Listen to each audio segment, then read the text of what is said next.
देखिए, तो आपने जो 11वीं की बायोलॉजी है, 11वीं की बायोलॉजी में 5 इकाई कितनी यूनिट है बेटा? 5 यूनिट। सब सब्जेक्टों में भी जो कोर्स है आपका, वो कोर्स कितनी यूनिट में बांटा गया है? 5 यूनिट्स मीन्स इकाई होता है। तो कितनी इकाइयों में बांटा गया है? 1 2 3 4 5 इकाइयों में बांटा गया कोर्स, ठीक है ना। 5 इकाइयों में से पहली इकाई में कुछ चैप्टर हैं, दूसरी में कुछ चैप्टर हैं। ऐसे 5 इकाइयों में 5 यूनिट में टोटल अपन को बेटा कितने पढ़ना है? कितने चैप्टर पढ़ने हैं? 31 चैप्टर पढ़ने हैं, 31 अध्याय पढ़ने हैं, यानी कोर्स ज़्यादा है। बस समझ में आ रहा कि नहीं आ रहा?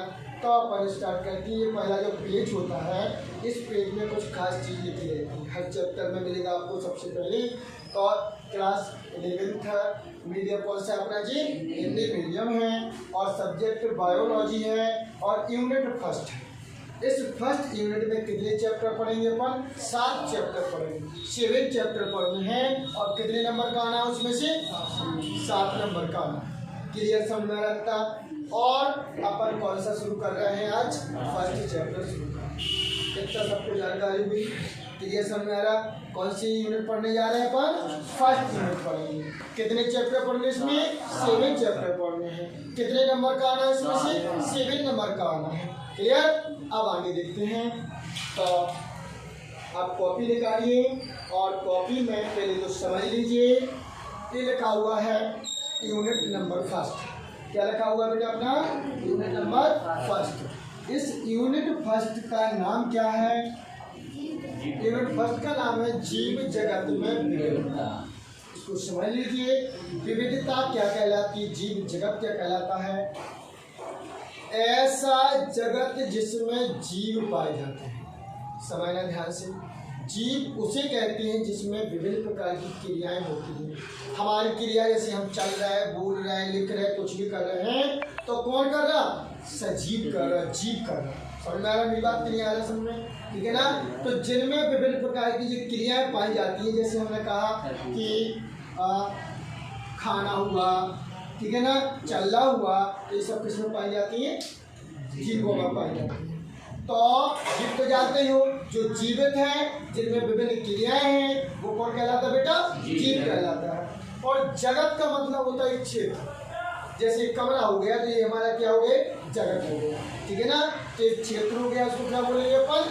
जगत बोलेंगे, ठीक है ना। और विविधता का मतलब होता है अंतर होना। बेटा समझ लो, फिर बात लिखेंगे। विविधता का मतलब होता है अंतर। एक जीव को देखा जाए, कोई भी एक जीव को समझ लेते हैं। मान लीजिए कोई घर में देख लेते हैं अपन। एक घर में 2 भाई बहन हैं, या 2 भाई भाई हैं, 2 बहनें बहनें हैं, ठीक है। एक सी होती, और अंतर होता नहीं होता। फिर भी एक कुछ जुड़वा पुत्र भी होते हैं, लेकिन उनमें भी कुछ ना कुछ अंतर होता है। तो जीव जगत ऐसा क्षेत्र जिसमें विभिन्न प्रकार के जीव हैं, और 2 जीवों में कुछ ना कुछ अंतर होता, उस अंतर को मिलकर क्या बोलते हैं अपन? विविधता कहते हैं। तो किसी क्षेत्र में पाए जाने वाले जीवों में जो अंतर होता है, उसका नाम होता है बेटा जीव जगत में विविधता। नहीं आया समझ? ये समझ में आया कि नहीं आया? तो जीव जगत क्या कहलाता है? जगत माने क्षेत्र, और उस क्षेत्र में कौन निवास कर रहा है? जीव। और उन जीवों में कुछ ना कुछ अंतर होगा कि नहीं होगा? उस अंतर को क्या बोलते हैं? तो इस यूनिट का नाम क्या है? जीव जगत में विविधता। किसी क्षेत्र में पाए जाने वाले जीवों में जो अंतर होता है, उसको बोलते पर क्या? विविधता कहते हैं। इसलिए यूनिट का नाम क्या होगा? जीव जगत में विविधता। क्लियर हुआ?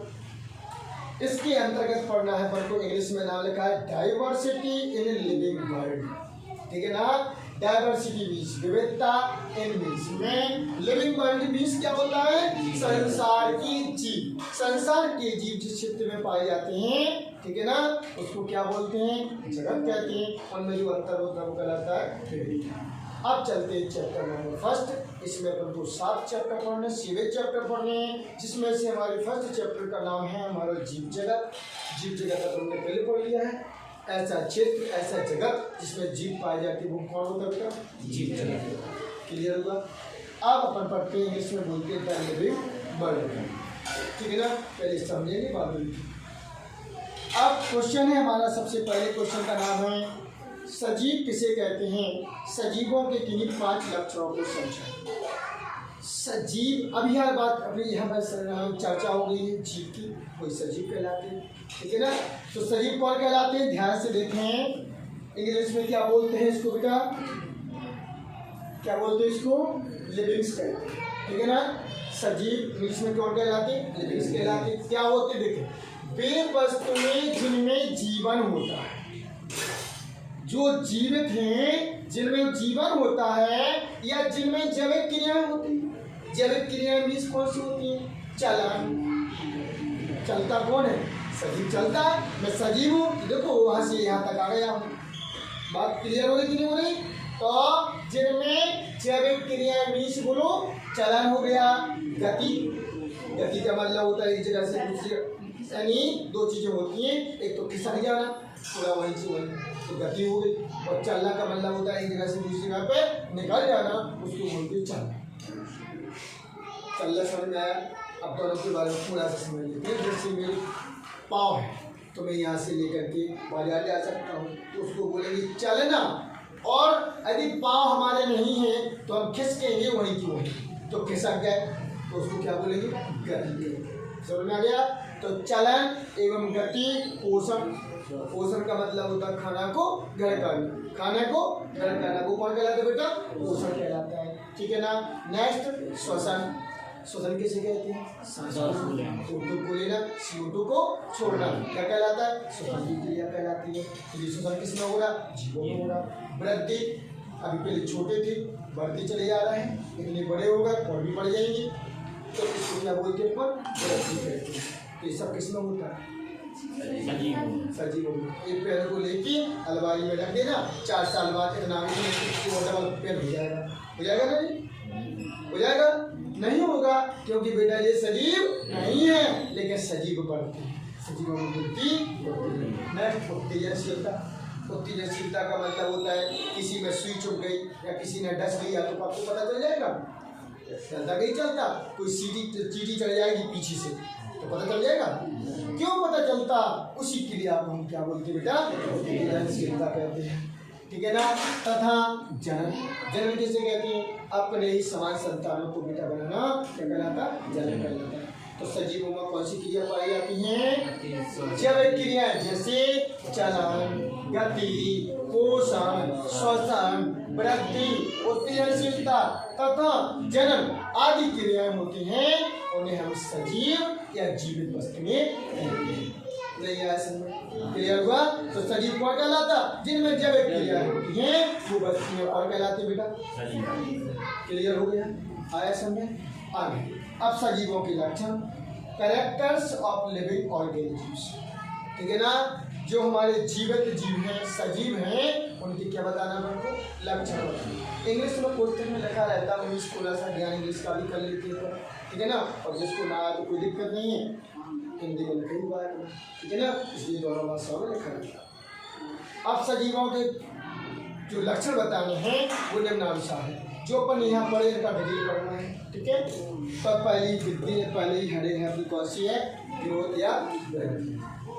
तो पहले अपन वहाँ पढ़ चुके हैं, ग्रोथ किसे कहते हैं बेटा, और कहलाता है ग्रोथ, छोटे से बड़ा होना, क्या कहलाता है, वृद्धि कहलाती है। तो पहले लक्षण कौन सा होगा अपना, ग्रोथ या वृद्धि। प्रत्येक जीव में अतिरिक्त वृद्धि का लक्षण पाया जाता है, जिसके द्वारा कोई जीव अपने आकार, रूप एवं भार में वृद्धि करता है। किसमें करता है बेटा, आकार, रूप एवं भार में वृद्धि करता है। एक्स्ट्रा वृद्धि का गुण पाया जाता है, जैसे मैंने खाना खाया तो हमारे पास खाना खाया तो मेरे पास 100% ऊर्जा मिली, कितनी मिली बेटा, 100% ऊर्जा। बाकी ऊर्जा हमारी और क्रियाओं में हो गई, लेकिन कुछ ऊर्जा जो एक्स्ट्रा बची रहती है उसमें हम विकास करते हैं, वृद्धि करते हैं। और बेटा जो वृद्धि होती है तो हमारा आकार भी क्या हो जाता है, बढ़ जाता है, रूप भी क्या हो जाता है, बढ़ जाता है, और वजन भी क्या हो जाता है, बढ़ जाता है। इसी को क्या बोलते हैं, वृद्धि कहते हैं। आज किसी बच्चे को देख लेना, 10 साल बाद देखना तो अंतर पहचान में नहीं आता है, क्यों, क्योंकि उसका क्या बदल जाता है बेटा, आकार, रूप चेंज हो जाता है। इसी को तो क्या कहते हैं, तो पहला लक्षण वृद्धि समझ में आया कि नहीं आया। प्रत्येक जीव में अतिरिक्त वृद्धि का गुण पाया जाता है, जिसके कारण उस जीव में, ठीक है ना, आकार बढ़ता है, रूप बढ़ता है, उनका क्या बढ़ता है, वजन बढ़ता है, ठीक है ना। इसी को क्या बोलते हैं। दूसरा श्वसन, श्वसन को इंग्लिश में क्या बोलती है, रिस्पायरेशन कहते हैं, ठीक है ना। तो प्रत्येक जीवों में क्रिया भी होती है। प्रत्येक जीव में श्वसन की क्रिया पाई जाती है, जिसमें वह O2 को क्या करता, ग्रहण करता है एवं CO2 को छोड़ता है। श्वसन की क्रिया में ATP के रूप में ऊर्जा निकलती, जो अनेक जैविक क्रियाओं में उपयोग कर ली जाती है। मेरा श्वसन की क्रिया हो, खाना खाएंगे, श्वसन की क्रिया हो, O2 को लेंगे, CO2 को छोड़ेंगे।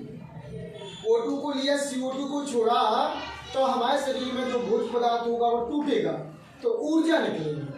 ऊर्जा को मैं एक एग्जाम्पल में समझा दूँ आप लोगों को कि जैसे मान लीजिए आपने 4 दिन से खाना नहीं खाया, तो क्या स्थिति बनेगी, अब चल पाएंगे, कुछ कर पाएंगे, नहीं कर पाएंगे। तो क्यों, क्योंकि खाना नहीं खाया तो ऊर्जा नहीं निकली, ऊर्जा नहीं मिल रही हमारे शरीर में, एनर्जी नहीं है। मोबाइल को चार्ज नहीं करेंगे तो वो तो 50,000 का ले लेना, लेकिन डिस्चार्ज रहेगा जो डिब्बा है, खाइए, क्या करना है, समझ आ रहा, उसको क्या करना बेटा, चार्ज। तो हमारे शरीर में क्या होती है, ऊर्जा निकलती है।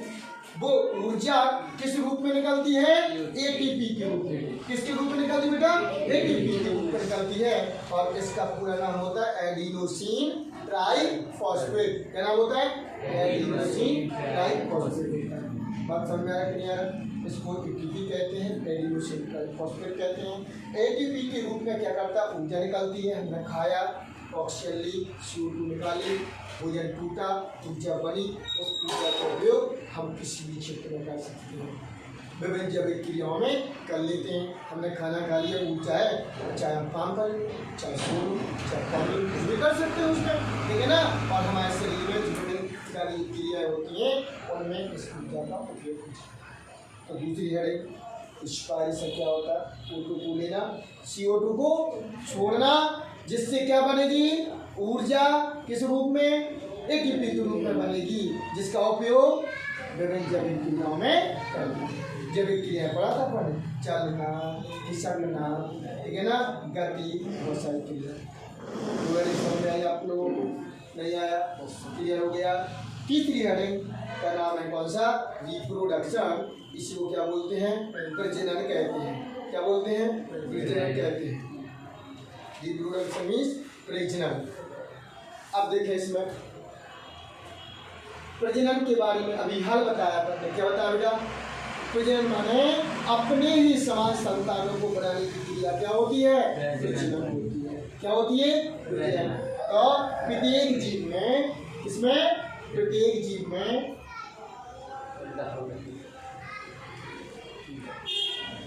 समान संतानें उत्पन्न करने की क्षमता पाई जाती है। पाई जाती है कि नहीं पाई जाती है, ठीक है ना।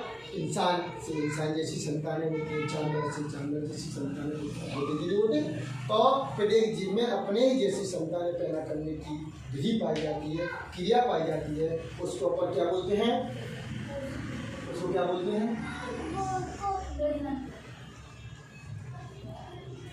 उसको क्या बोलते हैं, प्रजनन, ठीक है ना।